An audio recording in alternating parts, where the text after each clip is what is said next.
میں آج ساری قوم کو اس چیز کا کہنا چاہتا ہوں کہ قوموں کی زندگی میں اچھا برا وقت آتا ہے. کوئی بھی قوم ایسی نہیں ہوتی جو کہ ہمیشہ اچھا ہی وقت اس کی زندگی میں آئے. اونچ نیچ ایک زندگی کا حصہ ہے. میں اپنی ساری قوم کو کہنا چاہتا ہوں ہم نے مل کے اس کا مقابلہ کرنا ہے. یہ جو ہمارے اوپر چور مسلط کیے گئے ہیں ان کا ہم نے مقابلہ کرنا ہے. ہم نے باہر نہیں بھاگ جانا.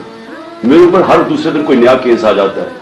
کبھی ڈسکوالیفائی کریں گے, کبھی اس کو نکال لیں گے, کبھی جیل میں ڈالیں گے. میں تو یہی کھڑے ہو کے اس کا مقابلہ کروں گا. جان کو خطرہ ہے لیکن میں یہی مقابلہ کروں. ہم نے اس ملک کو نکالنا ہے اس سے اور انشاءاللہ ہم نکالیں گے. ہم جب ایک کرائسس آتا ہے تو وہ ایک موقع بھی مل جاتا ہے, ایک اپرچونٹی مل جاتی ہے کہ ہم اپنے آپ کو اپنی اصلاحات کریں, اپنے اداروں کو ٹھیک کریں.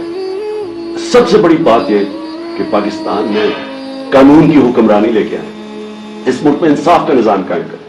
اور میں سمجھتا ہوں کہ اگر ہم نے اس جو اگلے تباہی آ رہی ہے راستے میں, اس سے صرف نکلنے کا ایک کام ہے کہ قوم ساری کھڑی ہو جائے کہ ہم یہاں عدل اور انصاف چاہتے ہیں.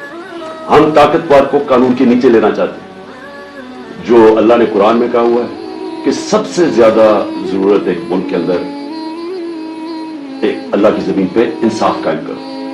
نبی صلی اللہ علیہ وسلم نے بھی کہا ہوا ہے کہ بڑی قومیں تباہ ہوئی جدھر طاقتور کے لیے چور چوری کرتا تھا تو اس کو نہیں پکڑتے تھے, کمزور کو پکڑتے تھے, تباہ ہو جاتی تھی. یہ ہم ساری قوم کو فیصلہ کر لینا چاہیے کہ اگر ہم نے اب اس میں سے نکلنا ہے, قانون کی حکمرانی ہوگی. جنگل کا قانون نہیں ہوگا جو آج پاکستان میں ہے.